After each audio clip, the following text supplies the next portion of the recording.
오늘은 하나님의 때를 인내하는 2023년도라는 제목을 가지고 1월 달에 네 번째 결단 시리즈 은혜를 나누려고 합니다. 다음 주에는 그래서 이제 결단의 마지막이라고 할 수 없지만 결단의 꽃에 대해서 좀 설교를 하려고 해요. 결단의 꽃에 대해서 다음 주에 설교를 하고, 오늘은 좀 인내에 대해서, 우리가 결단하는 과정 가운데 인내함에 대한 은혜를 함께 좀 나누려고 합니다. 어느 주인이 자신의 종에게 한 가지 부탁을 했습니다. 그 부탁이란 것이 무엇이냐면, 자신이 외국을 오랫동안 나가게 되어서 정말 해야 될 일이 있는데 그 일을 좀 대신 해달라는 부탁이었어요. 그 일은 무엇이냐면 집을 대신 지어주는 일이었습니다. 그래서 그 주인은 이 집을 짓기 위해 이것저것 견적을 받아보고 계산을 해보니까 한 10억 정도 돈이 든다라고 이제 계산을 했던 모양이에요. 그래서 그 종에게, 지금 우리나라 표현으로 10억이라고 제가 이해하기 쉽게 말씀드린 거예요. 그 10억을 주고 이렇게 좀 지어달라고 이제 부탁을 하고 외국을 나가게 되었습니다. 잘 부탁한다. 너를 믿고 내가 다녀오겠다. 그래서 종은 주인의 부탁을 받고 집을 짓기 시작을 합니다. 근데 집을 짓다 보니까 이제 업자들하고 이야기를 하게 되다 보니까 그 10억이 아니어도 충분히 돈을 싼 값에 집을 지을 수 있다는 판단이 생기는 거예요. 그래서 10억짜리 집을 지어야 되는데 5억으로 집을 짓고, 가령 5억으로 집을 짓고 나머지 5억은 자신의 주머니에 챙기게 되었습니다. 어쨌든 멋진 집은 완성이 되었어요. 주인이 돌아왔습니다. 시간이 지나서 주인이 돌아왔고, 주인이 멋지게 지은 집을 보고 감탄했습니다. 아, 너무 잘했다. 너무 고맙다. 너무 수고했다. 그리고 종에게 이렇게 이야기했습니다. 종에게 뭐라고 얘기했을까요? 네? 돈 남은 거 있니? 네. 벌써부터 의심하시는군요. 벌써 의심하고 맡긴 건가요? 뭐라고 얘기했을까요? 돈이 더 들지 않았냐? 이제 종을 사랑하는 주인이시군요. 네, 혹시 또 다른 얘기 없으십니까? 딱 집을 보고, 주인은 전혀 모르잖아. 이 상황을 전혀 모를 거 아니에요? 고생했다. 혹 또 다른 얘기는 없으십니까? 이 주인이 뭐라고 얘기했냐면 이렇게 얘기했습니다. 누구누구야, 너무 수고했다. 사실 이 집이 너를 위해 준비한 선물이야. 너를 위해 준비한 선물이라는 거야. 이제 네가 이 집에서 살았으면 좋겠다. 뒤통수가 갑자기 뻐근해지는 거죠. 왜요? 원래 10억의 견적을 받아서 지을 집을 5억으로 지었으니 그 집이 얼마나 부실했겠습니까? 이 주인은 모르지만 이 종은 아는 거예요. 후회와 탄식이 절로 나올 수밖에 없는 상황이라는 거죠. 만약 이 종이 주인의 뜻을 이해할 수 있었고 주인의 시간을 믿고 이해할 수 있는 영적인 눈이 열렸었다면 그는 착하고 충성스럽게 열심히 일함으로 말미암아 그 10억의 온전한 집을 받을 수 있었겠죠. 저는 이 글, 사실 이거를 제가 좀 구성한 거예요. 하이데거의 존재와 시간에 대한 그 개념을 제가 나름대로 좀 정리를 해본 겁니다. 이 생각을 하면서 제가 하나님과의 우리의 관계가 이렇지 않을까라는 생각을 하게 된 겁니다. 하나님이 주실 선한 길이 있습니다. 하나님이 주실 완벽한 그 은혜가 있는데 자꾸 욕심이 생기는 거예요. 빠르게 되고 싶고 내가 얻고 싶은 그 길이 있으니까 기다리지 못하고 하나님의 시간을 이해하지 못하고 하나님의 방법을 이해하지 못하고 결국에는 온전한 축복이 아니라 온전한 은혜가 아니라 내 욕심 때문에 그릇된 은혜 가운데 설 수도 있겠다라는 생각을 하게 되었다는 거죠. 그래서 성도님들 오늘 설교의 제목을 다시 한번 읽어볼까요? 시작. 하나님의 때를 인내하는 2023년도. 아멘.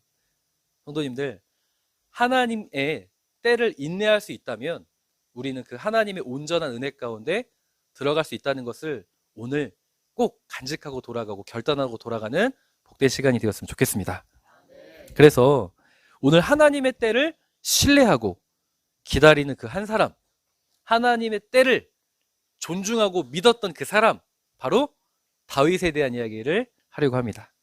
자, 그래서 오늘 본문의 말씀을 보면, 오늘 본문의 말씀은 사실 굉장히 이상한 말씀이에요.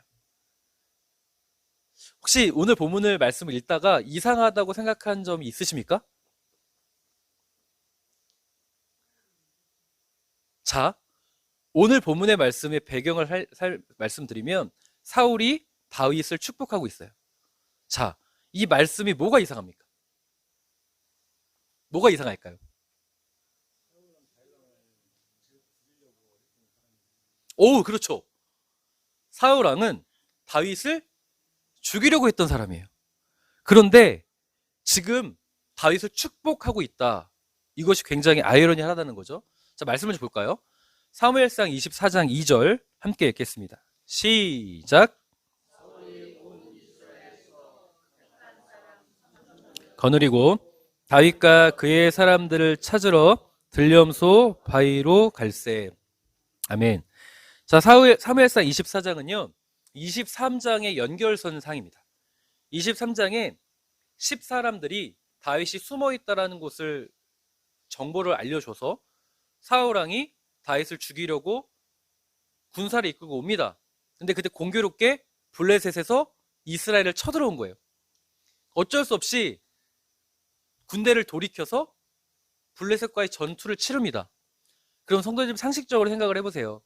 전쟁을 치른다라는 건 국가적인 손실이 크겠죠. 그럼 왕으로서 전쟁을 치른 다음에 다음 행보는 어떤 행보여야겠습니까? 정비하고, 그렇죠, 재건하는 일을 더 우선해야 되는데, 이어지자마자 바로 24장에 그의 첫 번째는 나라를 재건하는 일이 아닙니다. 다윗을 죽이려고 찾아다니는 이야기예요. 다시 이야기해서 사울은 다윗을 미치도록 죽이고 싶어 하던 사람이었다는 것을 지금 말하고 있는 겁니다. 자, 그렇다면 이렇게 미치도록 사울 왕이 다윗을 죽이고 싶어 하는 이 행보가 있는데 갑자기 17절부터 왜 다윗을 축복하겠냐라는 거예요. 왜 축복하겠습니까? 저는 그것이 너무 이상하다라는 거예요. 왜겠습니까? 아마 성경의 내용을 보면 이렇게 이해할 수도 있습니다. 이 사무엘상 24장의 내용에는 우리가 굉장히 재미난 사울과 다윗의 만남이 있죠. 그리고 3절 후반절 함께 읽겠습니다. 시작. 사울이 뒤를 보러 들어가니라 다윗과 그의 사람들이 그 굴 깊은 곳에 있더니. 아멘. 이 사울왕이요 다윗을 추적하면서 포위망을 접해오다가 갑자기 배가 아픕니다. 이 배가 아픈 게 배앓이한 게 아니라 이 급 그래서 뒤를 보러, 용변을 보러 굴 속에 들어갑니다. 근데 공교롭게도 너무 재밌는 상황인 거예요. 다윗과 그의 부하들이 숨어있던 굴이었습니다. 난리가 났죠. 이제 부하들이 찬스다. 이 더 이상 도망자의 신세를 멈출 수 있는 찬스다. 왜냐하면 사무엘상 스토리를 보면요. 사무엘상 17장에 아주 놀라운 일이 발생하죠. 다윗과 골리앗의 싸움이 있었어요. 그래서 사울은 천천히요 다윗은 만만이다라고 하면서 사람들이 다윗을 칭송하니까 18장부터 사울 왕이 질투의 눈이 뒤집혀가지고 19장 1절 딱 시작하자마자 나라에 공포합니다. 다윗을 죽여라. 그 다음부터 다윗은 도망자 신세의 이야기밖에 없어요. 자, 다윗과 그의 부하들이 느꼈던 그 서러움은 어떻겠습니까? 그 스토리가요 도망자고 숨었고 도망자고 블레셋 망명해서 미친 척하고 또 도망하고 하나님이 갓 선지자를 보내서 너 그래도 모압 땅으로 망명했더니 너 그래도 유대로 돌아가야지. 가기 싫어 죽기는 또 가야 되고 또 숨고 또 도망하고 황당하기 그지없는 이야기입니다. 너무 괴로운 이야기예요. 그러면 딱 이 상황이에요. 사울이 뒤를 돌아 들어왔어요. 지긋지긋한 도망자의 삶을 끝낼 수 있는 절호의 찬스가 온 거죠. 그런데 어떻게 합니까? 다윗이 어떻게 하죠? 살려줍니다. 하나님께서 기름 부으신 왕을 함부로 해할 수 없다. 그러면서 차마 죽이지는 못하고 사울왕이 이렇게 뒤로 돌아오니까 이 에봇이 크잖아요. 이게 왕 옷들 보면은 막 길잖아요. 옷자락만 살짝 베는 상황이었죠. 사울왕이 이제 나갔으면 사울왕은 영문도 몰랐어요. 나갔죠. 다윗이 쫓아나갑니다. 그 뒤 내용이 뭐냐면 다윗이 막 울면서 울부짖어요. 이 자기가 지금 당신을 죽일 수 있었는데 죽이지 않았다는 증거로 그 옷자락을 딱 들면서 이거 보라고 왕이시여 지금 당신의 옷을 내 손에 있습니다. 사울왕이 깜짝 놀라는 거예요. 진짜인 거죠. 내가 당신을 죽일 수 있었지만 난 죽이지 않았습니다. 왜냐하면 당신은 하나님이 세운 왕이기 때문에. 그러니 제발 나를 좀 괴롭히지 말고 나를 좀 선대해 주십시오. 내가 당신을 선대한 것처럼 당신도 나를 좀 용서해 주고 나를 좀 구해 주십시오. 구원해 주십시오. 간절히 외쳐요. 그런데 그 외치는 과정이 사울왕이 나가자마자 나가서 외친 게 아니에요. 사울왕이 나갔을 때 성경이 재미난 표현을 하는데 멀찍이 다윗은 두려움에 떨고 있는 거예요. 외치는 겁니다. 그러자 사울왕이 그때 이야기하는 거예요. 뭐라고 이야기합니까? 오늘 본문의 말씀인 거예요. 그런 상황에서 사울왕이 딱 오늘 본문의 말씀을 말하는 겁니다. 사실 이게 상식적으로 사울왕의 행보를 보면요 맞지가 않습니다. 자, 생각해 보십시오, 성도님들. 설령 지금 다윗이 자신을 살려주었다고 해서 사울왕이 고마움을 느낄까요? 사울왕 그런 사람 아닙니다. 그 행보를 보면요 사울왕에게 있어서는 지금이 기회입니다. 다윗을 죽일 수 있는 기회예요. 사울왕은 그래도 자신의 그 군사들을 이끌고 왔으니까 다윗이 저렇게 이야기하니까 자신의 채통을 지키려고 용서해 준 겁니까? 절대 그렇지 않습니다. 절대 그렇지 않아요.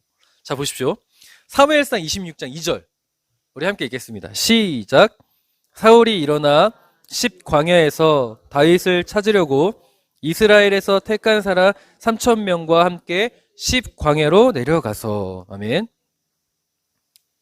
자, 보십시오. 만약에 사울왕이 17절의 말씀을 사무엘상 24장 17절 이하의 그 선언, 축복 선언, 이 축복 선언이요 그냥 축복 선언이 아니었어요. 뭐라고 한 줄 아십니까? 나도 안다. 내가 뭘 아냐면 내가 이스라엘의 왕이 아니라 다윗 너가 이스라엘의 왕이 될 걸 안다라고 얘기해요. 그리고 뭐라고 하냐면 맹세하겠다고 하죠. 다시는 너를 괴롭히지 않고 해하지 않겠다. 그래서 딱 26장 가보십시오. 어떻게 합니까? 3,000명의 군사를 또 이끌고 다윗을 죽이러 갑니다. 다시 이야기해서 이 사울왕은요 진심이 아니었던 거예요. 사울왕은 다윗을 진짜 축복한 게 아니었습니다. 더욱이 사울왕의 이런 행보를 보면 다윗을 향한 이 선언이 너무너무나 이상하다라는 겁니다. 그럼 질문해 볼게요, 성도님들. 사울왕이 왜 이런 축복 선언을 했겠습니까? 아니, 거짓말이긴 해죠. 거짓말이긴 해도 굳이 할 필요가 없는 선언이었어요. 그리고 이 선언을 하고 돌아갈 필요도 없었어요. 이런 사람이었다면, 이런 행보를 보였던 사람이었다면 그냥 그 기회를 잡으면 됩니다. 다윗을 죽이면 됩니다. 근데 왜 이런 선언을 했겠습니까?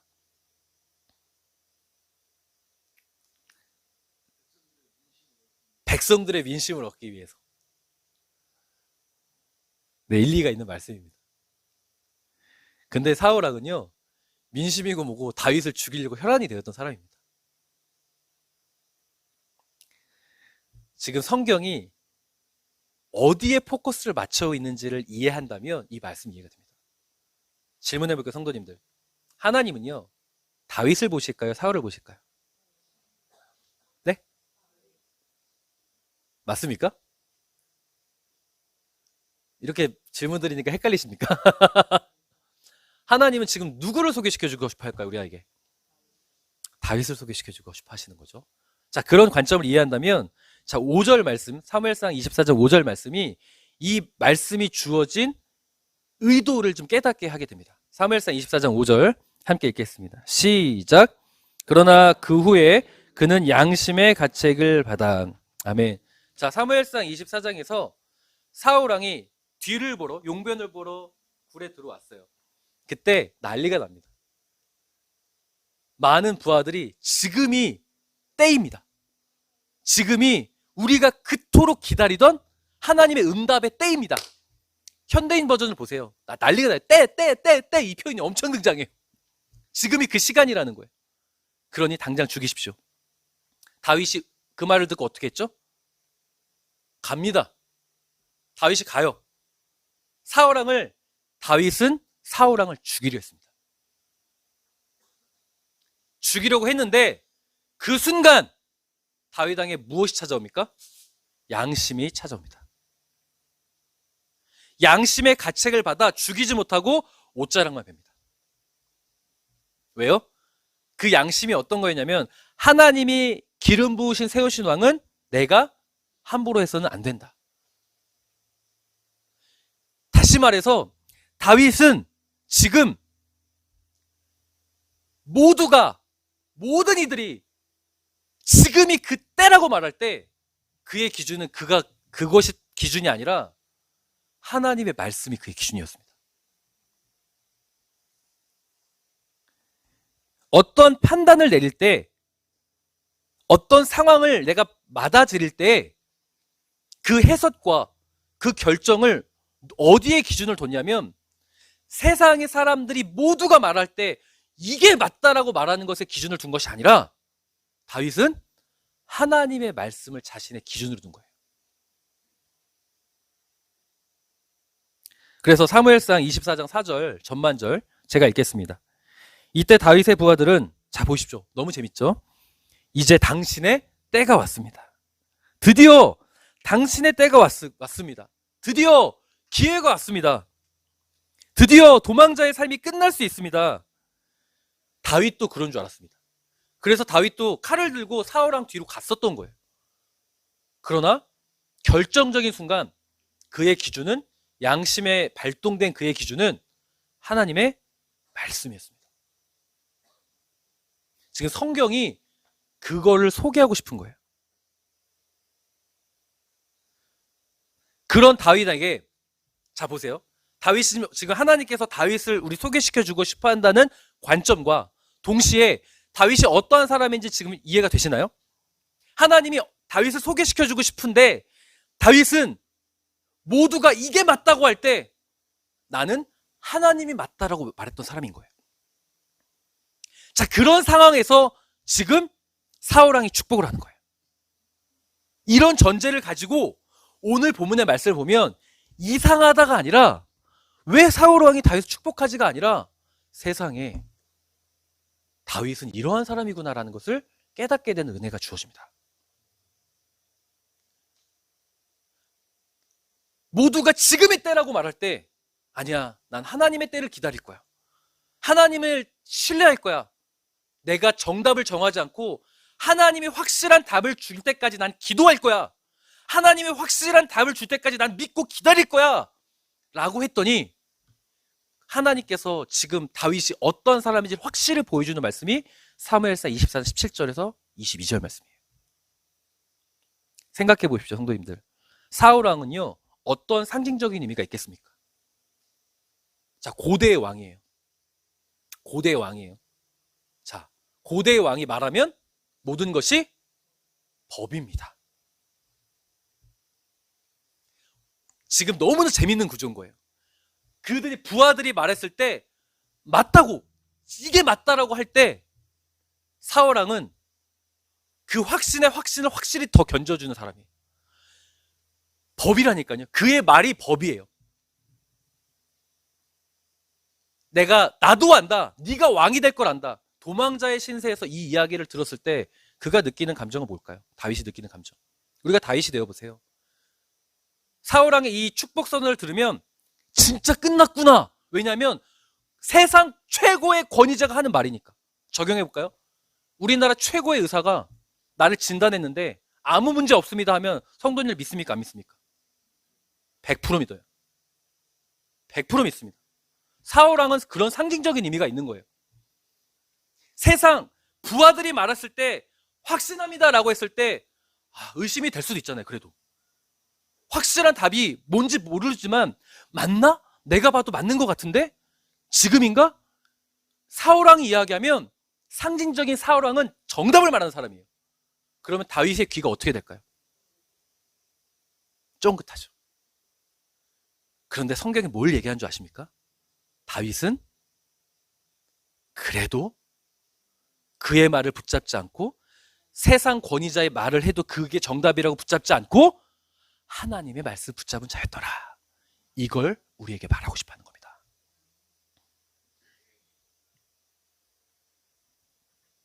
그래서 너무나 재미있는 말씀이 있습니다. 다윗이 그런 사람이라는 것을 확인할 수 있는 아주 재미난 말씀이 있어요. 제가 성도님들에게 성경 공부를 할 때마다 강조하는 게 있습니다. 성경에서 반복되면 중요하다. 이제 훌륭하십니다. 성경 공부할 맛이 납니다. 반복되면 중요하다. 밑줄 별표 항상 제가 치라고 하지 않습니까? 이 상황이 사무엘상 26장에 똑같이 나와요. 사무엘상 24장 이 내용만 좀 다르지 똑같은 상황이 나타납니다. 그래서 사무엘상 26장 25절 함께 읽어볼까요? 시작. 사울이 다윗에게 이르되 내 아들 다윗아 내게 복이 있을지로다. 내가 큰 일을 행하겠고 반드시 승리를 얻으리라 하니라. 다윗은 자기 길로 가고 사울은 자기 곳으로 돌아가니. 아멘. 사무엘상 26장 결론이에요. 사울 왕의 다윗을 향한 축복입니다. 그런데 이 축복이 주어지기 전에 어떤 일이 있었는지 아십니까? 사울 왕이 우리가 26장 2절 읽었잖아요. 또 3,000명의 군사를 택해서 다윗을 죽이려고 오지 않습니까? 그때는 다윗이 산속에 숨어 있다가 사울 왕이 진을 치니까 정찰병을 보냅니다. 다윗이. 그 정찰병 중에 뽑힌 사람이 본인 다윗과 아비새였어요. 다윗과 아비새가 막 숨어 들어갔는데 성공합니다. 근데 가봤더니 이 사울의 숙소를 발견한 거예요. 갔더니 사울이 자고 있었습니다. 아비새가 뭐라고 한 줄 아십니까? 26장 8절 함께 읽겠습니다. 시작. 아비새가 다윗에게 이르되 하나님이 오늘 당신의 원수를 당신의 손에 넘기셨나이다. 난리가 났어요. 지금이 그때입니다. 지금 이 기회를 절대로 놓쳐선 안 됩니다. 도망자의 삶을 끝낼 수 있습니다. 다윗이 가장 해결하고 싶은 가장 큰 문제는 도망자의 삶이었어요. 그거를 너무나 끝내고 싶은 간절한 기도 제목이 있다면 그거예요. 하나님 제발 날 좀 구해 주십시오. 다윗이요 아비새의 말을 듣고 기가 막힌 말을 합니다. 10절 함께 읽겠습니다. 시작. 분명히 말하지만 여호와께서 그를 치실 것이니 그는 죽을 때가 되어 죽거나 전쟁에서 죽게 될 것이다. 아멘. 분명히 말하지만 내가 함부로 사울왕을 해할 수 없다. 하나님이 방법으로 하나님의 선택으로 그런 일이 있으면 있지 나에게는 그러한 권한이 없다. 나의 기준은 뭐예요? 하나님의 말씀이에요.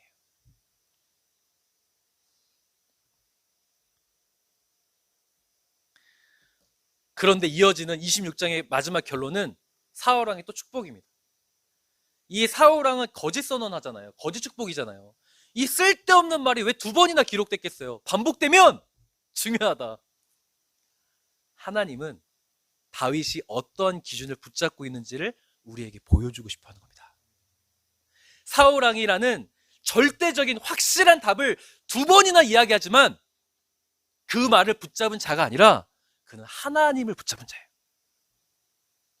세상의 말에 안심하거나 세상의 답을 얻었다고 만족하는 자가 아니라 나는 하나님의 때를 기다리고 하나님의 방법을 선택하고 하나님을 신뢰하는 걸 선택하고 결단한 사람이 다윗이라는 것을 우리에게 너무나 보여주고 싶어 하시는 겁니다.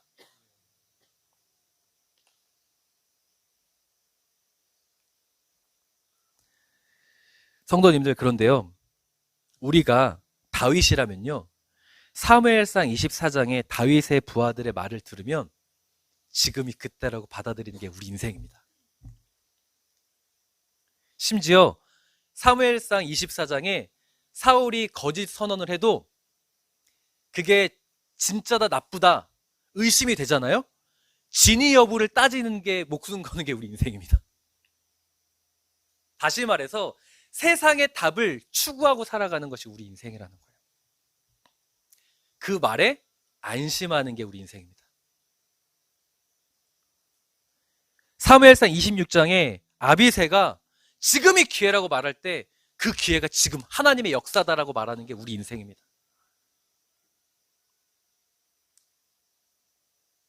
사울왕이 말하는 선언에 일희일비하면서 흔들리는 자가 바로 우리 인생입니다. 그러나 성경은 다윗을 통하여 우리에게 도전하고 있습니다. 내가 생각하는 그때, 내가 기대하는 그 상황, 사울왕의 답을 듣고 세상의 확실한 답이라고 말하는 그것을 듣고 좋다 나쁘다를 따지는 인생이 되는 것이 아니라 다윗처럼 내가 기대하는 상황이 현재 오지 않는다 할지라도, 내가 기대하는 상황이 확실히 보이는 것 같아도 그러나 하나님의 때를 끝까지 기다리고 믿고 신뢰하는 자가 되라고 우리에게 도전하고 있는 줄 믿습니다.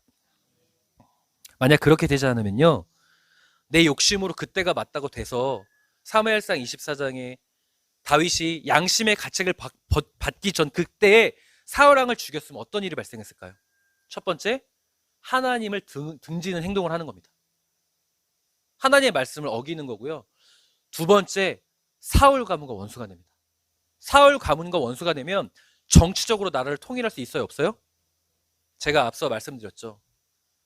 종이 10억으로 집을 지으라고, 주인이 10억으로 집을 지으라고 했는데 순간의 욕심으로 5억만 가지고 집을 지으면 부실공사한 집을 받게 된다고요. 그 순간의 욕심으로 하나님의 때를 기다리지 못하고 하나님의 선한 방법을 신뢰하지 못하면 내가 죽이잖아요. 그 순간 욕심으로 인해서 그게 맞다고 끝까지 이게 맞는 거 이래도 된다라고 생각하잖아요. 통일왕국을 만들지 못합니다.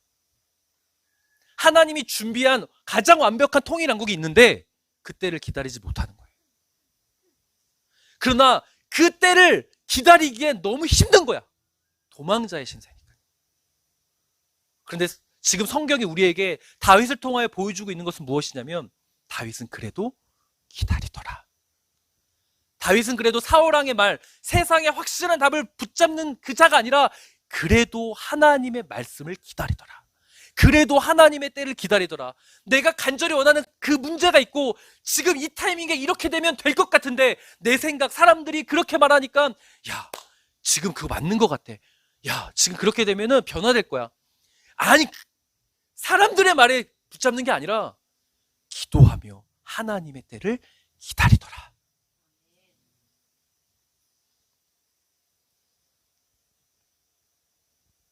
그랬을 때 하나님은 다윗에게 이러한 역사를 주셨습니다. 사무엘상 31장 4절 후반전을 함께 읽겠습니다. 시작. 자기 칼을 집어 칼 끝에 배를 대고 그 위에 엎드려졌다. 아멘. 블레셋과의 전투에서 길보아 전투죠. 이제 사울은 패배하게 됩니다.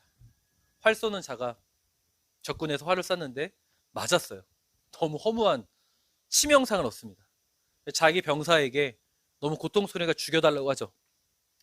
그 병사가 두려워서 죽이지 못하자 칼을 끝을 세워놓고 그냥 엎드려서 자결합니다. 지금 이 말은요, 오해하시면 안 돼요. 사울왕이 죽어서 다윗이 잘 됐다는 뜻이 아닙니다. 성경이 지금 우리에게 말하는 본질은 뭐냐면 사울왕의 죽음이 잘 됐다는 것이 아니라 다윗이 끝까지 하나님을 믿었더니 다윗의 손에 자신의 피를 묻히지 않고 하나님의 방법이 이루어졌다는 것을 소개하고 있는 겁니다. 이건 엄청난 차이예요, 성도님들. 방금 제가 말씀드렸던 것처럼 내 욕심으로 하면 온전한 통일왕국을 만들 수 없었습니다. 그러나 하나님의 때를 기다렸을 땐 다윗은 오히려 사울 가문이 알아서 와서 어떻게 하죠? 헤브론의 왕위에 올랐을 때 언약을 맺고 그들이 스스로 다윗 왕국에 흡수되죠. 이거는 엄청난 차이입니다. 내가 그때를 기다리기까지 성경은 수십 년이 걸렸다고 소개하고 있어요. 그러나 다윗은 끝까지 그때를 기다리고 하나님의 때를 기다렸고 하나님의 방법을 신뢰했던 자입니다. 그랬을 때 온전한 이스라엘을 만들 수 있었습니다. 사랑하는 성도님들, 저는 우리 사랑하는 성도님들의 삶과 가정 가운데 하나님의 계획이 있다고 확신합니다. 우리 성도님들 가정마다 간절한 기도 제목이 있어요. 특별히 뭐 자녀들의 구원의 문제, 뭐 아내의 구원의 문제, 남편의 구원의 문제, 이런 간절한 기도 제목들도 있을 것이고, 또한 당장 우리 가정 안에 미래의 문제 같은 것들, 해결받고 싶은 문제들이 분명히 있을 겁니다. 저는 그때 2023년도 우리가 결단했으면 좋겠어요. 지금이 그 상황인가라고 내가 넘겨짓지 말고 끝까지 하나님의 때를 기다리는 다윗이 되셨으면 좋겠습니다. 그 인내함으로 결단하며 나아간다면 하나님의 때를 반드시 보는 역사 가운데 서는 올 2023년도가 될 줄 믿습니다. 세상적인 답을 사울왕은 끊임없이 이야기했습니다. 우리가 다윗 왕의 관점을 보지 말고 사울왕이 이런 축복을 줬다라는 관점으로 보면 사울왕이 저랑 팝콘을 튀기고 있죠? 저런 호흡을 맡고 있는 것 같아요. 사울왕이 이런 선언을 했다라는 그 관점으로 보면 이것이 이해가 가지 않는 말씀이에요. 그러나 다윗 왕의 관점으로 보면, 다윗 왕이 어떤 사람인지의 관점으로 보면, 하나님은 지금도 이렇게 인내하는 다윗을 찾으시는구나라는 것을 깨닫는 은혜가 우리에게 주어집니다. 같이 인내하시겠습니까? 그때가 빨리 오면 좋죠. 빨리 응답받으면 좋죠. 빨리 해결받고 싶죠. 제가 어떤 목회자인가 제가 한번 생각을 해봤거든요. 그랬더니 제가 어떤 목회자라고 스스로 규정했냐면 정말 하나님께 서운함을 토로하는 목회자구나라는 걸 깨달았습니다.